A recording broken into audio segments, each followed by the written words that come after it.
I'm 29 and I currently have about $387,000 saved and invested, and I did this without a fancy job straight out of college, and I don't have any secret stock picking tips, just 7 specific lessons that shaped how I spend, work, and think. So today I want to share those lessons with you in hopes that they serve you as well as they have served me. Let's start with number 1. I think it's pretty obvious to most of us that we live in a constant state of distraction right now with things like social media, ads, YouTube, group chats. Everybody wants your attention, and I mean, that's literally what I'm doing with this video right now. But here's the thing, if your attention is scattered 24/7, how are you ever supposed to build anything meaningful? It doesn't matter if it's your career, your relationships, your finances, anything worth building is gonna take a lot of time, and specifically focus time. When my wife and I got married 5 years ago, we decided right away that we were going to prioritize saving and investing before we do anything else with our money. And that single decision that we only had to make once has built so much momentum with our finances going forward. As soon as we were eligible, we threw our money out of 401ks. We both contribute to Roth IRA accounts, and I currently max mine out. And then instead of saving all our money in a regular savings account, we've had it in a high yield savings account this whole time with Wealthfront, and that's made us something like, I think it's $5,500 in the past couple of years. And the entire time we've been focusing on increasing our income every way we can. So for me, I got a master's degree, which got me a big promotion at my job, and then I also do some work on the side with data consulting, and I've been doing both of those for about 2 years now, so since kind of late 2023. And then my wife went from making minimum wage to having a really good salary at the same company that I currently work at. That level of consistency isn't really flashy, and to be honest, most of the time it's not even that fun until it adds up and compounds a lot over time to some really big numbers, which for us happened right around the $200,000 investment threshold. That's when things really took off a lot faster than I ever expected them to. So the first thing I learned over the past 5 years when saving a bunch of money is to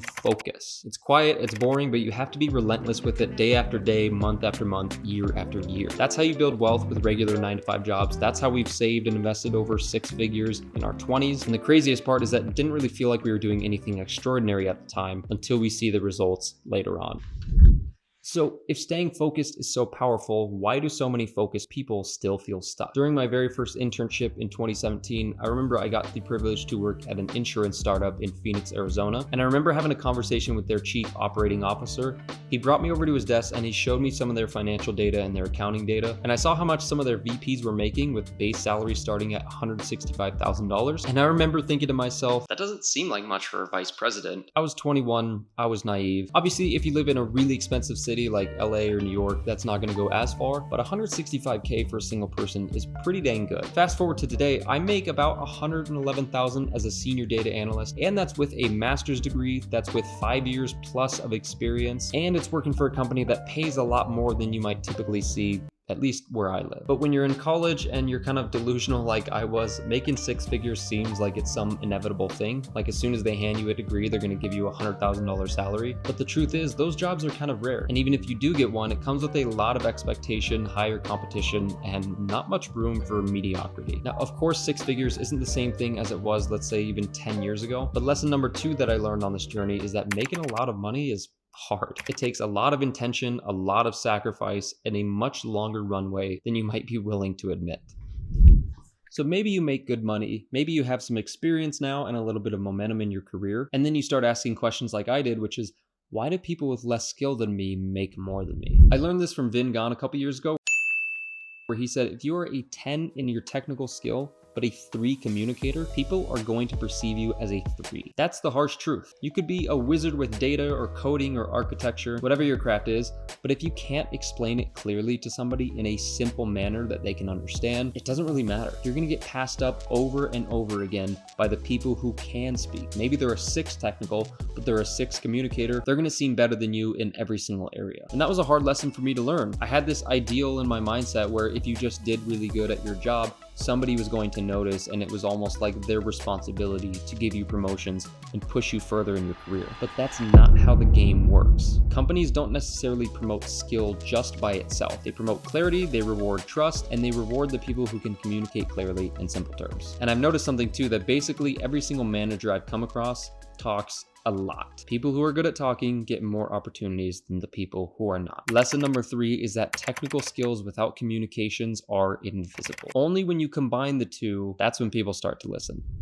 This one's kind of cool. So once I started getting better at my communication skills and my technical skills also improved, the next question I asked was, How long am I willing to wait for somebody else to move my career forward? When I was a junior data analyst, I used to ask for a promotion almost all the time because I knew that I had to get it top of mind of my managers if I wanted a shot at getting promoted at all. And this was all while I was in my master's degree for data analytics as well. So even if I didn't get the promotion I was asking for, I still had a master's degree that would help me in a job search if I decided to leave and get promoted somewhere else. But I think far more important than just increasing your education is simply asking and being consistent about it. I was constantly working with my managers to create career development plans that would help push me forward to the next level. And the reason being is I'm not just sitting around hoping somebody notices that I'm doing good work.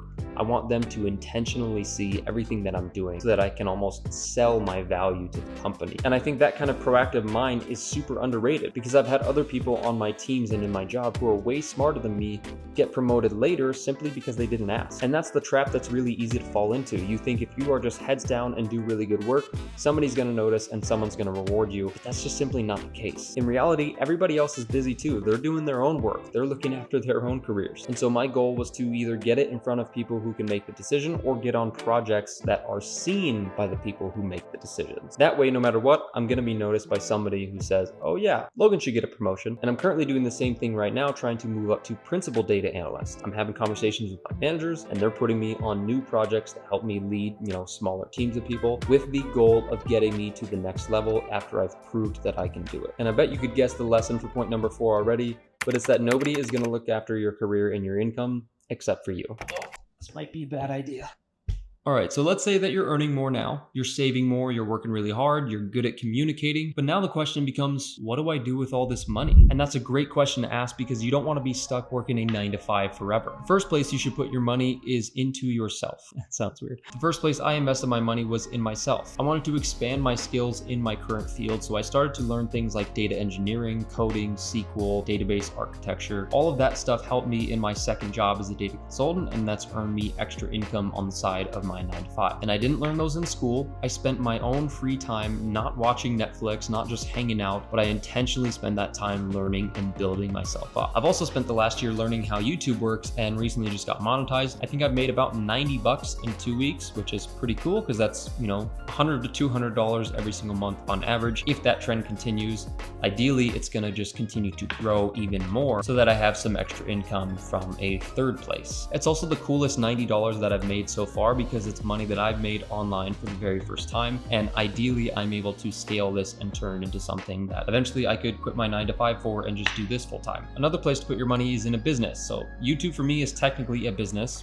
I know it's only earned $90, but I'm also in talks with a company on a potential sponsorship in the future. So maybe I'll get paid for the videos that I make or any affiliate links where people sign up. So if we align on our values and I actually think that the product is good, I'll be sharing that with you guys sometime in the future. But that's just one piece of YouTube as a business. Obviously, you don't have to do YouTube. I chose it because I like the ability and the potential for scale. And I think online businesses have really good margins, but there's tons of just regular businesses that absolutely crush that, keep the world running. So don't think that everybody just needs to be a YouTuber. And the last place to invest your money and the main place that has built my wealth so far is in stocks and real estate. I think those are going to continue to be the backbone of my investing journey. And I try my best not to chase any new or shiny assets. I like to stick to things that are really, really fundamental and earn, a conservative return. So for me, it's going to be mostly S&P 500 index funds, some growth here and there, maybe 1 or 2 stock picks, but really not with enough money that's going to end me if it goes to zero. And then I have this house that I'm currently in as my one piece of real estate. I'm not sure I'm going to get into real estate more than that later on. I like the simplicity of the stock market. I understand it way more. So I'm just going to keep it simple with that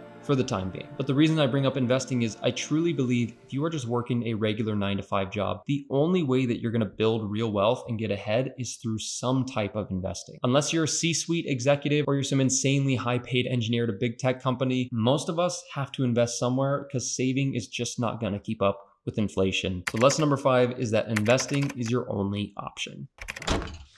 So even with a good job and really smart investments, I still noticed an interesting pattern with personal finance, and it's that people who are earning a lot of money are still behind. So it made me wonder, why do so many people struggle when the math says that they shouldn't be? I've talked about this idea before, but money touches every decision that we make in our day-to-day lives. What food we eat, where we live, what we do for work, what vacations we're gonna take. And so because of that, I've always found it a good idea to understand how money works and to be able to use it effectively so that it's helping me and not hindering me. I don't want to spend 40 hours of my time every single week working a job that I'm forced to do because I can't afford to go do something else that I'm more interested in or passionate about. And so it always confused me why people would throw away their money the moment that it hit their bank account. Like, why would you not want to use that money to buy things that make you more money? Otherwise, you're just stuck in this spin cycle, pun, where you work all week, then you spend what you just made, then you work all week and you spend what you just made, and then an emergency happens and you can't afford it, or before you know it, you're gonna be 65 and you have to retire and you can't afford to. Like, that's kind of an extreme situation, but it truly is something that a lot of people run into. And so I wanted to prevent this for myself and for my family, and I started as soon as I could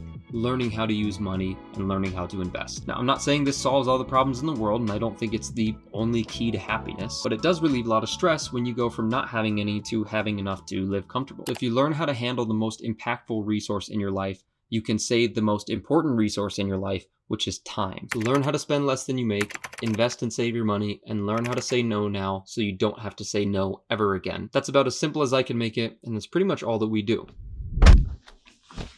Okay, so after hitting about $400,000 as a milestone for saving and investments, I thought that I would feel a lot more different than I do right now, but I found myself asking a little bit of a deeper question, which is, what's the point of all this? And I know it's cliche, but just hear me out for a second. I just hinted at this a minute ago that money isn't the key to happiness, but after building up a decent little nest egg over the past 5 years, here's one thing that I know for certain. Relationships trump all of the previous 6 lessons. And I genuinely believe that. Now, perhaps not in the way of building wealth, although you could argue that your network equals your net worth, and it's, not what you know, it's who you know. But from my experience, and when I think about 85-year-old Logan and what he values in his life, it's the people that he got to spend time with. It's my family, it's my friends. And this sounds like the most cliche, cheesy answer ever, but it really is true. If I zoom out far enough in my perspective, really nothing else matters. It's not gonna be my hobbies, it's not gonna be my ambitions or accomplishments. Nothing else is really more important than the people that I get to do life with. I am always going to value my family way more than any amount of money that I can earn, and I'll do anything to take care of them and protect them. And I've even had this thought too, where